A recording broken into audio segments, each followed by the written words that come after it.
इस साल 15 अगस्त को पूरा देश आज़ादी का 75वां वर्ष मनाने जा रहा है।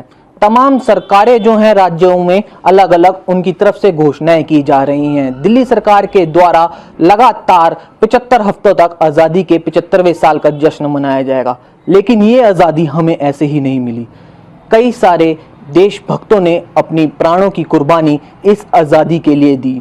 भगत सिंह एक ऐसे शहीद का नाम जिसे भुलाए नहीं भूला जा सकता। लेकिन आज देश में भगत सिंह के नाम पर राजनीति भी हो रही है, वहीं भगत सिंह को अभी तक शहीद का दर्जा तक हमारे देश में नहीं मिला है। मेरे साथ यादवेंद्र सिंह हैं, प्रपौत्र हैं भगत सिंह के। बातचीत करते हैं इनसे। यादवेंद्र जी, स्वागत है आपका ईटीवी भारत में। भगत सिंह एक ऐसा नाम जो किसी परिचय का मोहताज नहीं है। जो उन्होंने देश के लिए किया शायद ही कोई कर पाया, चाहे वो उनका जेल के अंदर अनशन हो या फिर अंग्रेजों से लड़ाई। उनकी जो सोच थी वो आज भी मायने रखती है। अगर उसे इम्प्लीमेंट किया जाए तो एक देश की प्रशासनिक व्यवस्था कैसे होनी चाहिए, वो एक मिसाल है। आप किस रूप में याद करते हैं भगत सिंह को? 23 मार्च को किस तरह से आप मनाते हैं? तमाम जो सरकारें हैं अलग अलग तरीके से कहती हैं कि हम ये करेंगे वो करेंगे, लेकिन ज़मीनी स्तर पर कुछ नहीं दिखता है। सबसे पहले शुक्रिया, आप यहाँ पे आए हैं भगत सिंह जी के बारे में जानकारी देने। बिल्कुल आपने ठीक कहा कि आज़ादी के 75वां साल आने वाला है, जिसके लिए सरकारें पहल भी कर रही हैं कुछ ना कुछ करने के लिए। पर मैं ऐसा मानता हूँ कि हमारे देश के अंदर आज़ादी भी जैसे एक दिवाली त्यौहार आता है एक दिन में, और आज़ादी का भी ऐसा ही मायने हो गए थे कि भी 1 या 2 दिन का त्यौहार बन के रह गया, 26 जनवरी या 15 अगस्त। और बात आती है भगत सिंह जी की शहीदी दिन की। देखिए, भगत सिंह जी एक वो व्यक्ति जो सिर्फ व्यक्ति नहीं, एक सोच है, एक विचार है। जैसे भगत सिंह जी ने कहा था, अंग्रेज़ मुझे मार सकते हैं, मेरी सोच मेरे विचारों को नहीं। आज भी कभी भी जब नाइंसाफ़ी के खिलाफ लड़ना होता है तो उस हर व्यक्ति के सामने पहले भगत सिंह का चेहरा आता है, जिसने उस साम्राज्य की जड़ें हिला दी थी, जो कहता था कि हमारे साम्राज्य में सूरज नहीं डूबता। तो वो भगत सिंह जी का जो 23 मार्च है, वो 23 मार्च, क्योंकि फांसी की सज़ा 24 मार्च को तय हुई थी, पर अंग्रेज़ उनसे इतना डरते थे, इतना भयभीत थे उनके विचारों से और उनसे खुद से, कि उन्होंने शाम को चुपके से 23 मार्च को भगत सिंह जी, राजगुरु और सुखदेव जी को फांसी दी थी। तो जो 23 मार्च का दिन है, मैं कहूँगा सरकारों ने तो सिर्फ एक समाज की वजह से, समाज उनका जो आयोजन है अपने स्तर पे अलग अलग जगह पे करता है, तो हमारे जो राजनेता है, पॉलिटिकल लीडर्स हैं, चाहे किसी भी पार्टी विशेष के हों, उनकी मजबूरी बन जाती है कि समाज भगत सिंह को अपना आदर्श मानता है, अपने दिल में बसा के बैठा हुआ है, तो हमें भी उनकी याद में कुछ ना कुछ करना चाहिए। तो वो सिर्फ एक उस टाइम पे माला अर्पण करने आ जाते हैं। पर भगत सिंह के विचारों पर, भगत सिंह जी की जो लड़ाई थी, जिसके लिए उन्होंने सत्ता नहीं व्यवस्था परिवर्तन के लिए संघर्ष किया था, उसके लिए, और तो और आपने जैसे कहा कि 75वां आज़ादी का वर्ष आ रहा है, पर हमारे देश के अंदर हमारे शहीदों की कोई वैधानिक सूची नहीं है।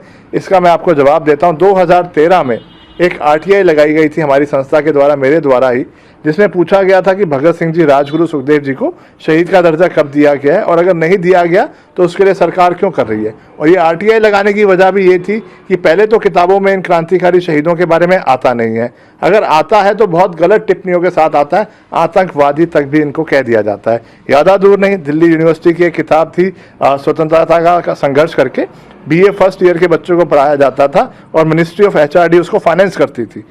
25-30 साल से पढ़ाई जा रही थी। अभी 2 या 3 साल पहले जब हमारी संस्था ने इस पर प्रोटेस्ट किया तो ये किताब पे पाबंदी लगाई गई है, तो अब जाके ये किया गया। पर ऐसी बहुत सी किताबें हैं जो हमारे संज्ञान में नहीं है, जिनमें हमारे इन क्रांतिकारी बलिदानियों को बहुत गलत टिप्पणियों के साथ रेखांकित किया गया होगा, जो अंग्रेज करते थे। तो इससे जुड़ा हुआ एक सवाल लेना चाहूंगा आपसे मैं। 23 मार्च 1931 महज एक तारीख नहीं है, उसका अपने आप में एक महत्व है। भारत के इतिहास में स्वर्णिम अक्षरों में इस तारीख को लिखा गया है। किस तरह से इस तारीख के दिन आप आयोजन करते हैं अलग अलग कार्यक्रमों का, कितना महत्व है? आज देश के युवा को इस तारीख के बारे में जानना क्यों जरूरी है? देखिए, देश के युवाओं को इस तारीख को जानना बहुत ज़रूरी इसलिए है क्योंकि ये आज़ादी हमें खैरात में नहीं मिली है। इसके लिए लोगों ने फांसी के फंदे चूमे हैं। अगर वो विरोध करते थे, अंग्रेज़ों की गोलियां भी खाई हैं उन लोगों ने, और तो और काला पानी की सज़ा जहाँ से लौट कर आना असंभव होता था। तो 23-24 साल की कुर्बानी यानी जवानियाँ इस पर कुर्बान होगी, तो उनका उपकार है हमारे ऊपर। आज युवा भगत सिंह जी को चाहता है, उनसे मिलना चाहता है, उनको जानना चाहता है, पर हमारा जो सिस्टम है इतना हमें व्यस्त कर दिया गया, या युवा भी थोड़ा मैं कहूँगा निगलेक्ट हो गया है उतनी जिम्मेवारी से। भगत सिंह जी का 23 मार्च आएगा, उस दिन तो सारे इकट्ठे हो जाते हैं, पर भगत सिंह को तो रोज जीने की जरूरत है। भगत सिंह को तो 365 दिन ही हमें जीना पड़ेगा, तभी हम वो हिंदुस्तान बना सकते हैं जिसका वो कल्पना करके गए थे, और जो वो उपकार हमारे पे करके गए थे, अपनी 23 साल की उम्र की कुर्बानी, ये क्रांतिकारी शहीद हम पे करके गए थे, तो हम उनका उस उपकार को एक अच्छा नागरिक बन के कम से कम उनको जान के, मैं आपको बताता हूँ 23 मार्च आएगा, उस पर आयोजन भी होगा, पर आधे से ज़्यादा हिंदुस्तान को ये नहीं पता हमारे देश में कि भगत सिंह जी की समाधि कहाँ है। भगत सिंह जी की समाधि कहाँ है, आप कभी किसी से पूछोगे, लोगों को ये तक नहीं पता। आज बहुत अच्छा है आप आए हैं, आपके माध्यम से मैं प्रयास करता हूँ, आपकी बात पहुँचाना चाहता हूँ। शहीद आजम भगत सिंह जी की समाधि भी हिंदुस्तान में ही है। हिंदुस्तान में एक जगह है फिरोजपुर, वहाँ पे हुसैनी वाला बॉर्डर है, जहाँ पे भगत सिंह जी, राजगुरु सुखदेव जी की समाधि है, जहाँ उनका अंतिम संस्कार किया गया था। मैं युवाओं से कहूँगा जीवन काल में एक बार वहाँ पे ज़रूर जाइए, उस मिट्टी को छू के आइए, उनकी आत्मा को छू के आइए, क्योंकि युवाओं को यही नहीं पता कि उनकी समाधि कहाँ है। यानी लोग भगत सिंह को चाहते हैं पर एक दिन के लिए याद कर लिया, ठीक है ना, पर उसको हमेशा जीना चाहिए, ये बेसिक जानकारी है। यादवेंद्र सिंह के पास वो बहुमूल्य या फिर कहा जाए तो बेशकीमती एक पुस्तक है, डायरी है इसे भगत सिंह की, जिन्होंने इस पूरी डायरी को खुद लिखा था। इस डायरी के अंदर भगत सिंह ने बहुत कुछ लिखा है, 288 पन्नों की डायरी है ये। इसमें लिखा गया है कि एक देश को किस तरह से चलाना चाहिए, भारत में आज़ादी के बाद क्या कुछ परिवर्तन आने चाहिए, किस तरह से गरीबी से जंग लड़ी जा सकती है, रोजगार की समस्या का कैसे समाधान होगा, तमाम तरह के सॉल्यूशन जो हैं इस किताब में मौजूद हैं। सर, किताब के अंदर हर एक सॉल्यूशन दिया गया है समस्या का कि देश किस तरह से होना चाहिए हमारा। लेकिन क्या लगता है आपको, क्या आज देश हमारा वैसे ही है जैसे शहीद आजम भगत सिंह ने चाहा था? नहीं, बिल्कुल हमारा देश वैसा नहीं है, क्योंकि वो चाहते थे कि आखिरी व्यक्ति तक को इस आज़ादी का जो सुख है वो मिले, पर आज नहीं मिल पा रहा है। आज भी हमारा देश 10-12 परिवारों के इर्द गिर्द रह गया, यानी जो बहुत बड़े बिजनेसमैन परिवार हैं वहीं तक सीमित रह गया। देश की 90% आबादी आज भी शोषित हो रही है। आपने कहा ये डायरी, ये मैं कहूँगा सिर्फ एक किताब नहीं, ये एक क्रांति ग्रंथ है। ये क्रांति ग्रंथ के रूप में है जो भगत सिंह जी ने जेल में लिखा था। रुकना क्या वो? Okay sir. देखिए, ये सिर्फ एक महज किताब या पुस्तक नहीं है, ये क्रांति ग्रंथ है जिसको भगत सिंह जी ने लिखा था। जब वो काल कोठरी में हुआ करते थे जेल के अंदर, उनके साथ कौन हुआ करता था, ऐसी क्या चीज़ थी उनके पास जिसमें वो अपने विचार लिखा करते थे या अपने दिल की बात किया करते थे, तो वो ये है जेल डायरी, जिसे मैं क्रांति ग्रंथ कहता हूँ, मानता हूँ, और भगत सिंह जी के चाहने वाले के लिए होगा भी। इस क्रांति ग्रंथ के अंदर भगत सिंह जी ने, जैसे आपने कहा, उनका अगर हम पहला पन्ना ही खोलते हैं जो आता है फ्रीडम फ्रॉम पॉवर्टी, यहाँ लिखा हुआ है गरीबी से कैसे आज़ादी चाहिए। उसी आज़ादी के लिए तो आज भी संघर्ष हो रहा है हमारे देश के अंदर, आज भी लोग गरीब हैं। ये रहा फ्रीडम फ्रॉम पॉवर्टी। उसी तरह उन्होंने इस किताब के अंदर जो उन्होंने बहुत सारे लेखकों को पढ़ा, यानी फ्रेंच रेवोल्यूशन को उन्होंने पढ़ा, रशियन रेवोल्यूशन को उन्होंने पढ़ा, आयरिश रेवोल्यूशन को उन्होंने पढ़ा, अमेरिकन रेवोल्यूशन को उनको पढ़ा, कई सारे जो फिलोसफर्स हैं उनकी बातों को पढ़ा, और हिंदुस्तान के लिए उसमें से क्या बेहतर हो सकता है वो निकाला।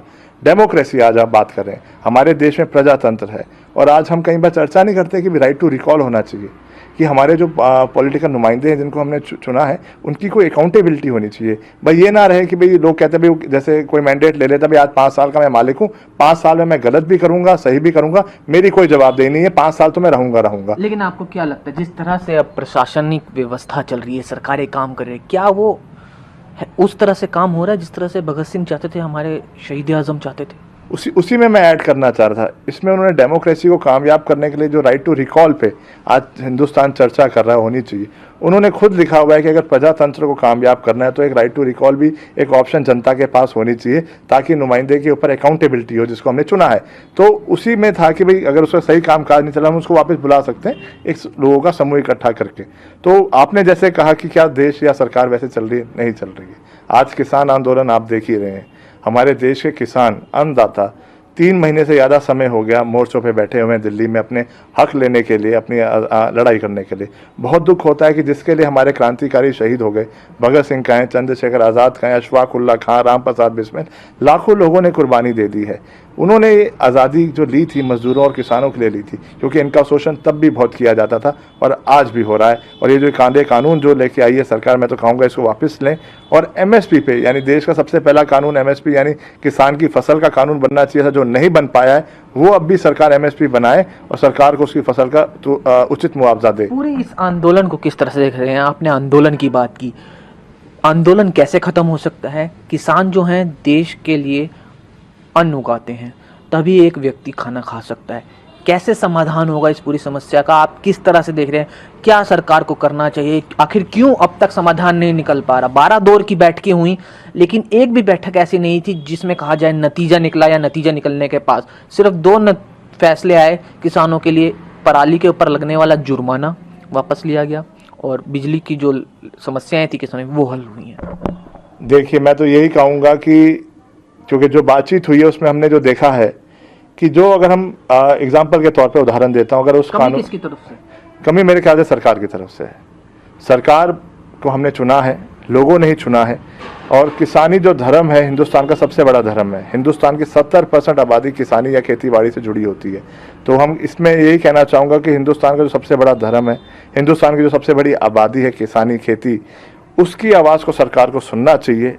तुरंत प्रभाव से सबसे पहले तो वो कानूनों को रद्द करे और एमएसपी पे कानून निकाले। मेरे ख्याल से एमएसपी पे अगर कानून बनता है, किसान को जो फसल का उचित दाम मिले, उसके ऊपर कानूनी व्यवस्था बनाई जाएगी, तो शायद कुछ समाधान की तरफ हम पहुंचेंगे, ताकि किसानों को भी लगेगा कि सरकार हमारे प्रति पॉजिटिव है। एमएसपी पे कानून लेके आई तो किसान भी दिल बड़ा करेंगे। मोदी सरकार तो लगातार कहती है हमने किसानों के लिए एक पेंशन की व्यवस्था की है, सम्मान निधि योजना, किसानों को हमने क्रेडिट कार्ड की सुविधा दी है, सॉइल चेकिंग की सुविधा दी है, तमाम सुविधाएं दी हैं, खाद की सुविधा उपलब्ध कराई है। आज किसान को हर संभव सुविधा देने की कोशिश की जा रही है। क्या लगता है सुविधाओं का जो दावा करती है सरकार, ये जमीन पर उतर पाई हैं?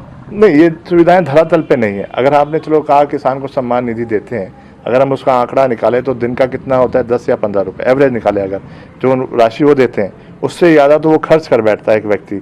आप समझ रहे हैं 10 से 15 रुपये क्या होता है एक दिन में किसी को देने के लिए, आज की व्यवस्था, आज की महंगाई को देख के। तो धरातल पे ऐसा कुछ नहीं है। और मैं यही कहना चाहूँगा, हमारे देश की जो आत्मा है, जो हमें किताबों में बताया जाता है, वो ग्रामीण में क्षेत्र में है। हमें क्या कहा जाता है, अगर हिंदुस्तान को जाना है तो गाँव में जाओ, हिंदुस्तान को समझना है तो गांव में जाओ। तो आज हिंदुस्तान की आत्मा को बचाने के लिए लड़ाई लड़ी जा रही है। तो मैं तो यही कहूँगा सरकार आगे आए, पहल करे कि कानून को रद्द करे, एमएसपी पे कानून लेके सरकारों को जो मान सम्मान देना चाहिए वो दे उनकी फसल का। भगत सिंह एक ऐसा व्यक्तित्व जिसकी परिभाषा करना नामुमकिन है, पूरा एक इंस्टीट्यूशन थे वो।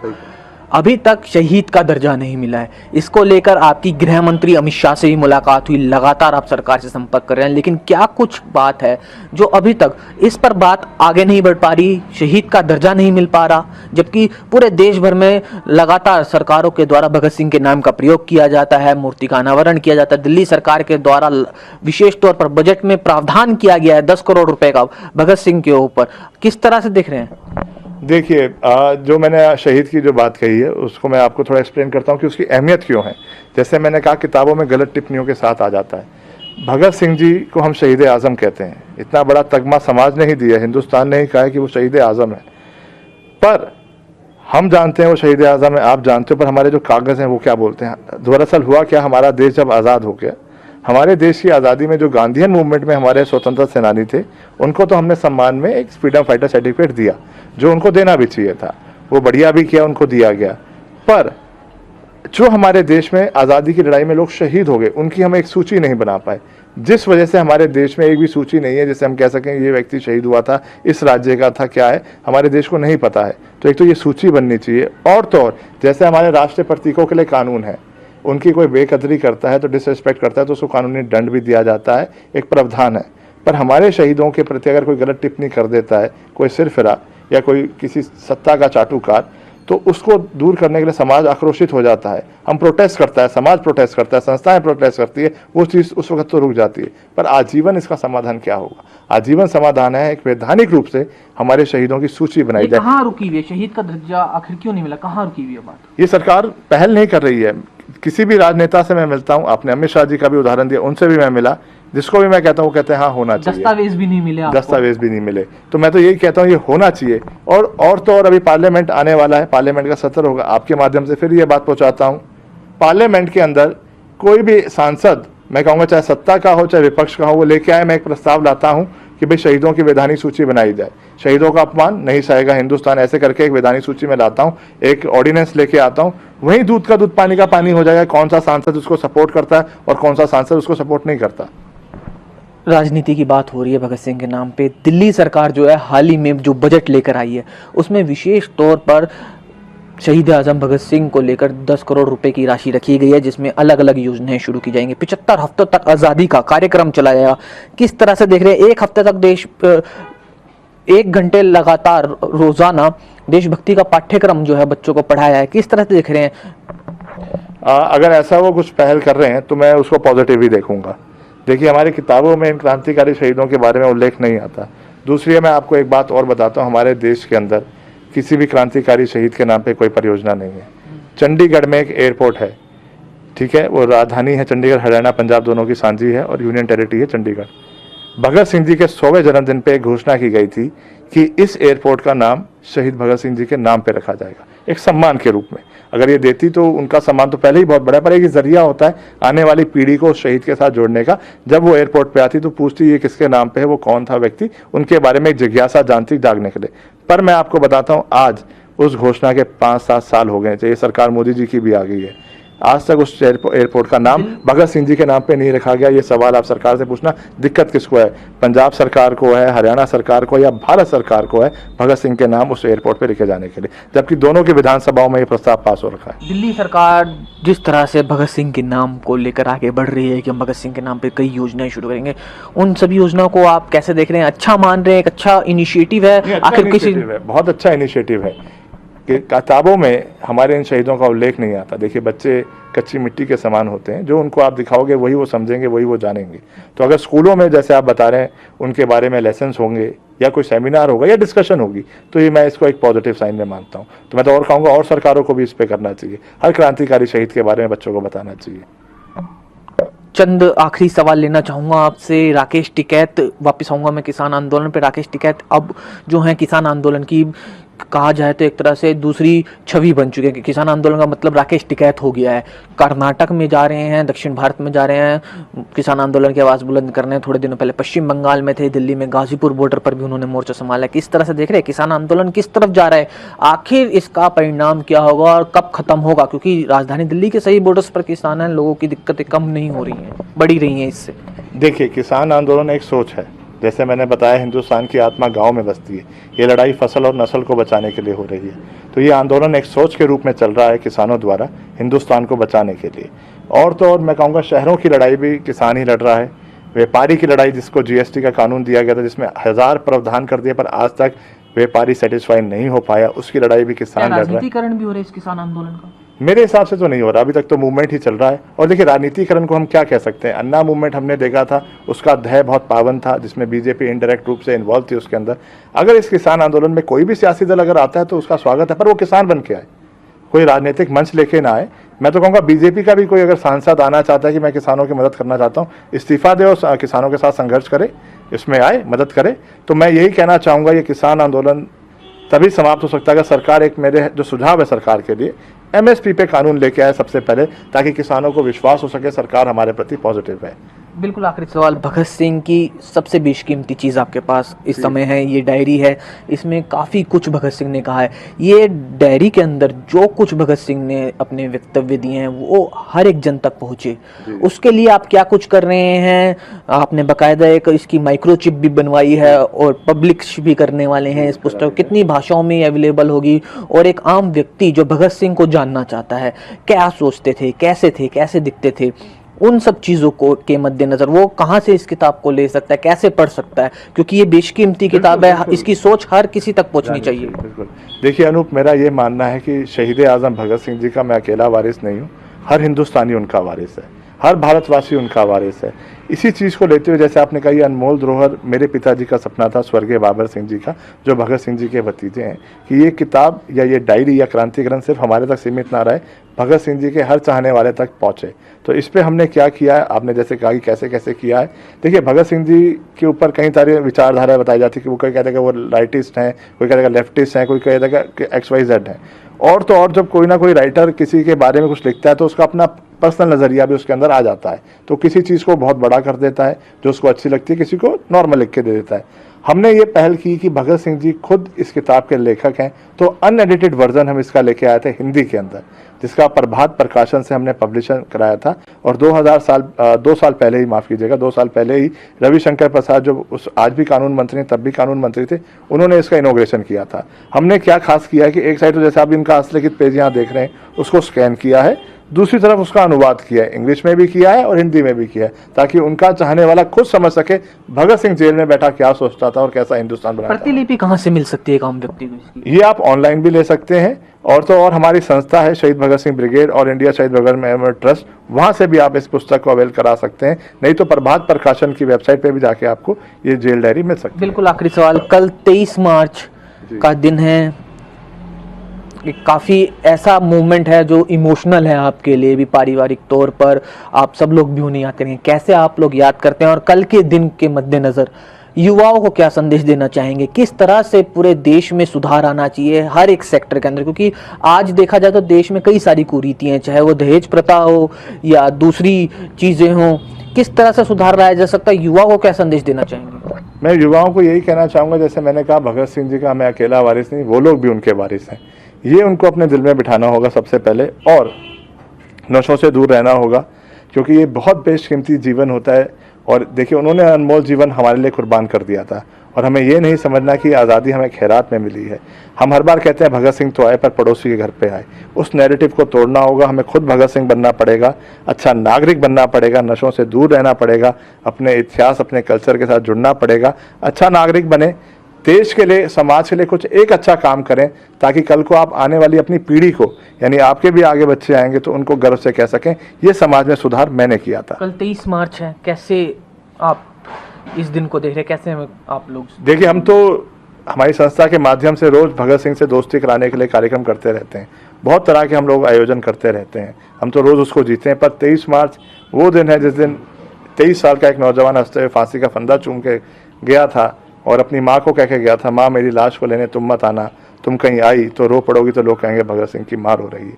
पर उस माता जी का भी जिगरा देखिए, विद्यावती यानी मेरी परदादी भगत सिंह जी की माता जी, जिन्हें पंजाब माता भी कहा जाता है, उन्होंने कहा बेटा तेरी माँ नहीं रोएगी, लाहौर सेंट्रल जेल के बाहर जब मैं खड़ी हूँ तो तेरे इनकलाब जिंदाबाद की आवाज़ मुझे वहाँ तक आनी चाहिए। तो मैं नौजवानों से कहूँगा इस किसान आंदोलन में बढ़ चढ़कर हिस्सा लें। तो ये थे हमारे साथ भगत सिंह के प्रपौत्र यादवेंद्र सिंह, जो आज भी कहीं ना कहीं प्रशासन से ये मांग कर रहे हैं कि भगत सिंह को एक शहीद का दर्जा दिया जाए। सब लोग भगत सिंह को शहीद आजम के नाम से जानते हैं, एक ऐसा व्यक्तित्व जो एक इंस्टीट्यूशन है जिससे काफी कुछ सीखा जा सकता है, लेकिन आज भी भगत सिंह को शहीद का दर्जा हमारे देश में नहीं मिला है, जो सोचने वाली बात है। अनूप शर्मा, ईटीवी भारत, फरीदाबाद।